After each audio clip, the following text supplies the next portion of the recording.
அன்புள்ள golden wings குடும்ப உறுப்பினர்களே, உங்கள் அனைவருக்கும் என் அன்பார்ந்த வணக்கம். வணக்கம் கூறுவது முருகவேல் திருமலைசாமி செங்குட்டுவன்.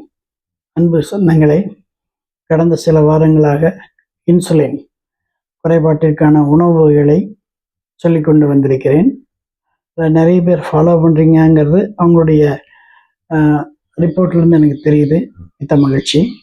நம்ம ஒரு இடத்துல 10 இடத்துல விதை போடுறோம், ஒரு 4 இடத்துல முளைக்குது, 6 இடத்துல முளைக்கலன்னா வருத்தப்பட வேண்டியதில்லை. ஏன்னா 4 இடத்துல முளைக்கிறது அந்த செடி மாதிரி 10 பேருக்கு சொல்லும்போது 4 பேர் ஃபாலோ பண்ணால் அது பெரிய சமாச்சாரம்.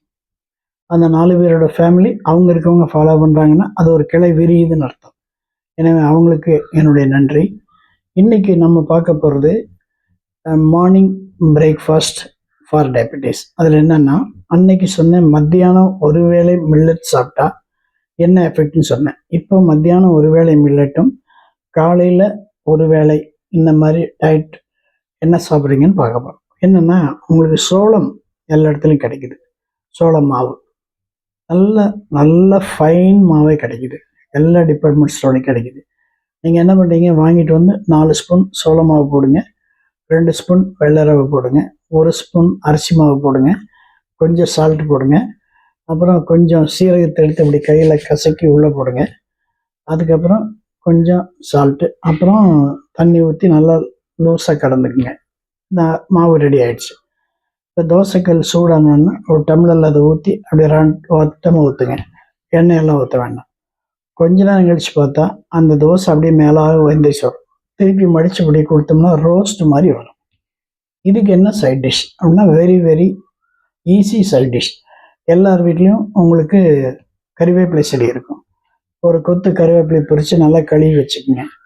ஒரு மிக்சி ஜார் எடுத்துங்க, அதில் ஒரு 10 சின்ன சின்ன பல் தேங்காய் போடுங்க, ஒரு பச்சை மிளகாய் போடுங்க, இதை தூக்கி உள்ளே போடுங்க. ஒரு நெல்லிக்காய் கட் பண்ணி நெல்லிக்காய் சாதை பாதி உள்ளே போடுங்க, கொஞ்சம் சால்ட்டை போடுங்க, அடிச்சிருங்க.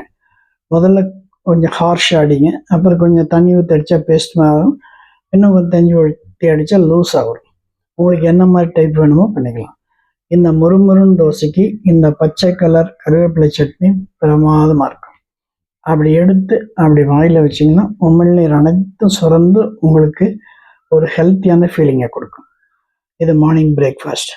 அப்புறம் மத்தியானத்துக்கு மில்லட். இது ரெண்டும் சாப்பிட்டுட்டு ஒரு வாரம் கழித்து பிளட் டெஸ்ட் பண்ணி பாருங்கள். டெஃபினட்டாக உங்களுக்கு ரேண்டம் சுகர் 170க்குள்ளே வந்துடும். இதே நீங்கள் 3 வேளை பண்ணிட்டீங்கன்னு சொன்னால் இதை அப்படியே மெயின்டைன் பண்ணிக்கலாம். ஆனால் நீங்கள் சாப்பிட்ற மெடிசன்ஸ் இன்ஜெக்ஷன் போடுறவங்களா இருந்தால் இன்ஜெக்ஷன் அதெல்லாம் போட்டுகிட்டே இருங்க. இந்த டயட் வர வர வர வர கொஞ்சம் கொஞ்சம் வரும்போது அப்புறம் டெஸ்ட் பண்ணி ஓரளவுக்கு வந்தோன்னா அதை கொஞ்சம் கொஞ்சமாக நம்ம ஸ்லோ டவுன் பண்ணிக்கலாம். ஆஃப்டர் தட் இப்போ எதுவுமே செய்ய வேண்டாம். இப்போ அந்த டயட்டை மட்டும் மாற்றி ஒரு கண்ட்ரோலுக்கு கொண்டு வாங்க. அதே மாதிரி ஈவினிங் குழந்தைகளுக்கு ரொம்ப சுலபமான நெல்லிக்காய் 4 எடுத்துங்க, கட் பண்ணி சதையை மட்டும் உள்ளே போடுங்க, கொஞ்சம் நிலக்கடலை போடுங்க ஒரு 2 ஸ்பூன், அப்புறம் கொஞ்சம் பனங்கள் கண்டு, கொஞ்சம் சுக்கு பவுடர் ஒரு சுட்டுங்க. அது கொஞ்சம் திரியாக வரும். அதை வெளியில் கொட்டி கொஞ்சமாக நெய் ஊற்றி உருண்டை பிடிச்சிங்கன்னா லட்டு மாதிரி வரும். புளிப்பிச்சுவை இருக்கும்.